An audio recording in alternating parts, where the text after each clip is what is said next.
En las sombras de Vancouver, Canadá, se escondía un infierno. Detrás de los cercos oxidados de una vieja granja porcina, la historia se tiñó de sangre, silencio y olvido. En ese lugar, una de las peores atrocidades en la historia criminal del país tomó forma: la granja de los hermanos Pickton.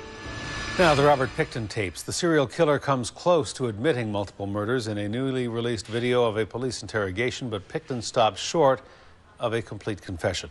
The 11-hour interview shows Pickton saying that he had one more apparent killing in mind, but it didn't happen because he says he got sloppy. A News reporter Eric Thompson has the latest. Entre chillidos de cerdos y el olor de la podredumbre, se gestó una pesadilla. Este es el relato del hombre que transformó su tierra en una fosa común, y del sistema que, durante años, miró hacia otro lado. Robert William Pickton nació el 24 de octubre de 1949 en Port Coquitlam, una pequeña comunidad rural de Columbia Británica. Sus padres, Leonard y Louise, eran granjeros pobres, dedicados a la cría de cerdos. La familia vivía aislada, rodeada de fango, animales y trabajo incesante. Louise, la madre, era una mujer autoritaria, práctica hasta la crueldad. Se decía que valoraba más a sus animales que a sus hijos. En los pueblos cercanos, todos conocían a la señora Pickton, una mujer que conducía su camión lleno de estiércol por las calles, sin preocuparse por el olor o las miradas. Los niños Robert, David y Linda crecieron entre el ruido de los cerdos y el hedor de la carne. Asistían a la escuela sucios, con la misma ropa durante días. Los compañeros los apodaban los cochinos Pickton. Robert, tímido y retraído, aprendió desde pequeño lo que era la humillación. Su rendimiento escolar fue bajo, tenía dificultades para leer y escribir, y a los pocos años abandonó los estudios. A los 14 ya trabajaba a tiempo completo en la granja. Allí aprendió a faenar, a limpiar corrales y a asistir en las matanzas. Día tras día, entre sangre y vísceras, su sensibilidad comenzó a erosionarse.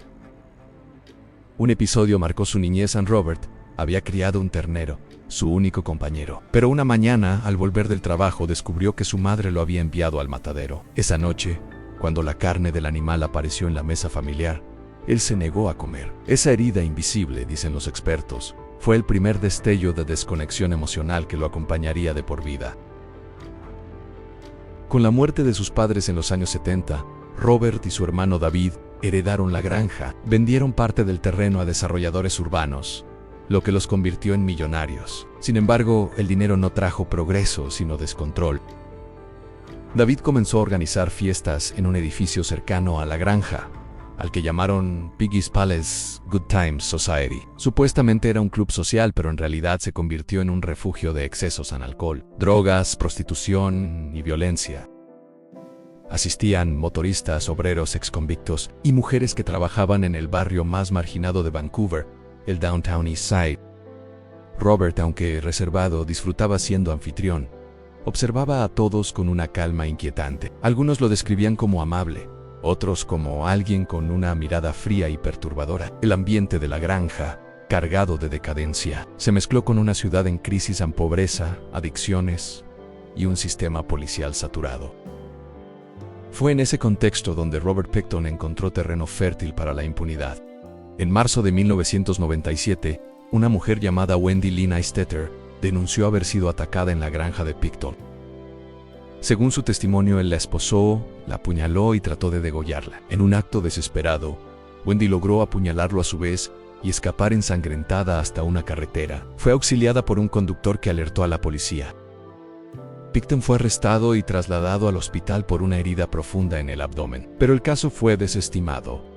La fiscalía concluyó que el testimonio de la víctima, por su consumo de drogas, no era confiable. Esa decisión, hoy considerada uno de los errores más graves de la justicia canadiense, permitió que Pickton regresara libre a su granja. Pocos meses después, comenzaron las desapariciones masivas. Entre 1995 y 2001, más de 60 mujeres desaparecieron del Downtown East Side. Eran trabajadoras sexuales, mujeres indígenas y mujeres pobres atrapadas por la adicción. Sus nombres rara vez llegaban a los periódicos.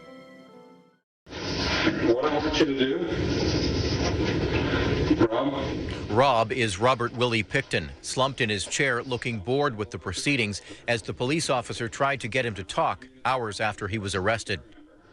What girls that you remember have ever been out to your place?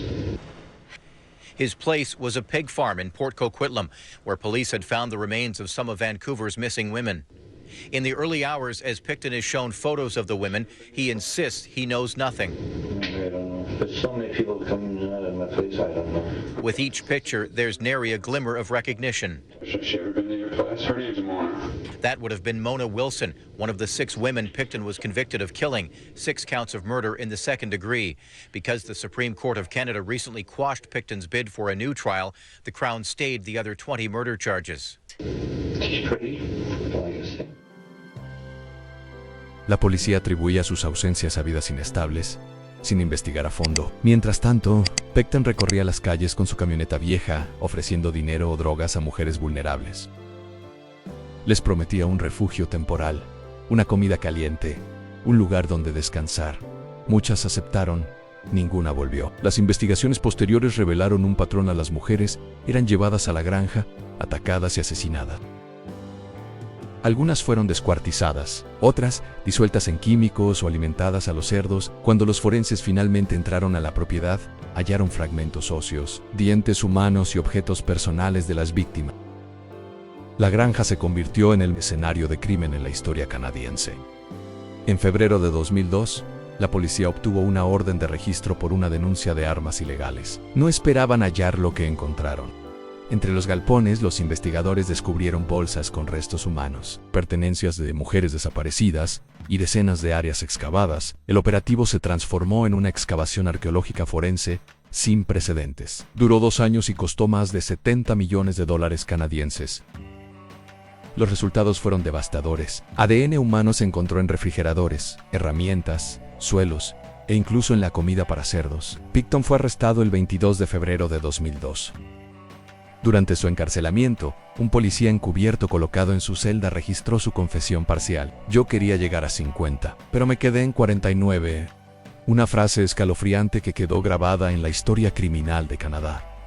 El juicio de Robert Pickton comenzó el 30 de enero de 2006 en New Westminster, bajo estrictas medidas de seguridad y un enorme interés mediático. Se le imputaron 26 cargos de asesinato en primer grado, aunque los fiscales decidieron centrarse en 6, por la magnitud del caso.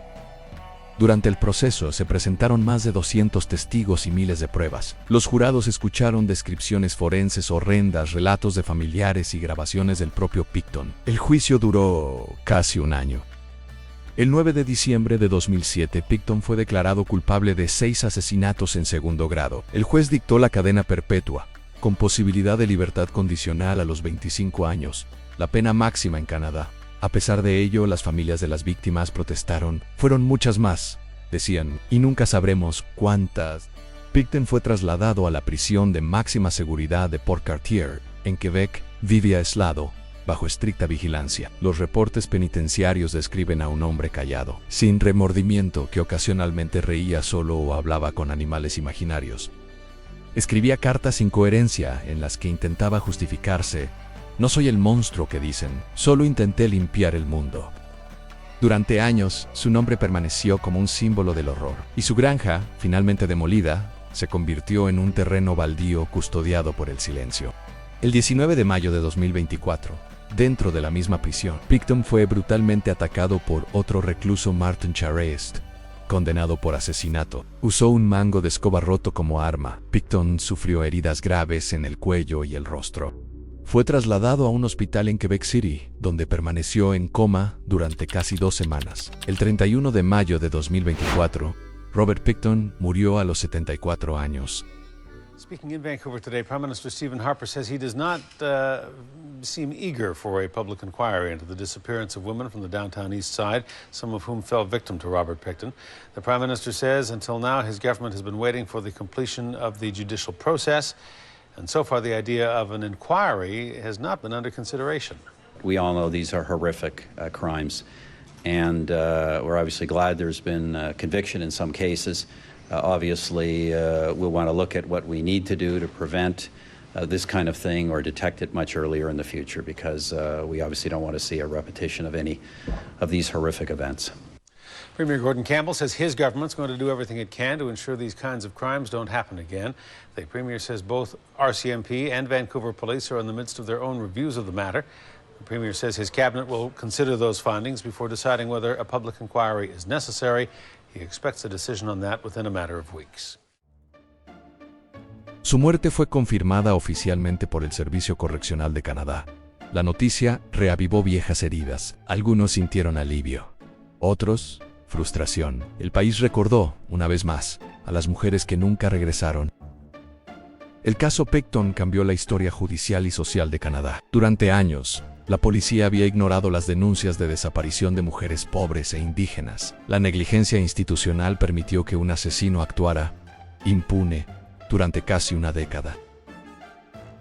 El gobierno canadiense reconoció públicamente esos errores y creó la Comisión Nacional de Investigación sobre Mujeres y Niñas Indígenas Desaparecidas y Asesinadas. El informe final, publicado en 2019, calificó la crisis como un genocidio estructural, señalando que la indiferencia social y policial permitió tragedias como la de la granja Pickton.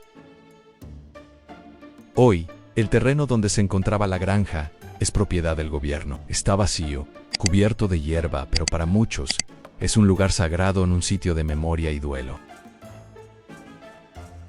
Robert Pickton no fue solo un asesino, fue el espejo oscuro de una sociedad que ignoró a los más vulnerables. Sus víctimas no eran invisibles, tenían nombres, risas, familias, pero fueron olvidadas por un sistema que eligió no ver. La granja ya no existe, pero su sombra aún cubre la historia de Canadá. Un recordatorio eterno de lo que ocurre cuando el mal crece entre el abandono y la indiferencia. Porque la justicia no siempre llega a tiempo, pero la memoria nunca olvida. This criminologist says the tape is chilling, but nothing about it is surprising. He just looked upon this as a number, so totally depersonalized, so totally detached, so totally insensitive, so totally unempathetic, classic psychopathic personality. Pickton has never been out of jail since those police interviews of 8 years ago. He is now 60 years old and is serving a life sentence with no chance of parole for 25 years, meaning he will likely die behind bars. Eric Thompson, A News. Suscríbete y dale like para no perderte más historias basadas en hechos reales. Nos vemos en el próximo video.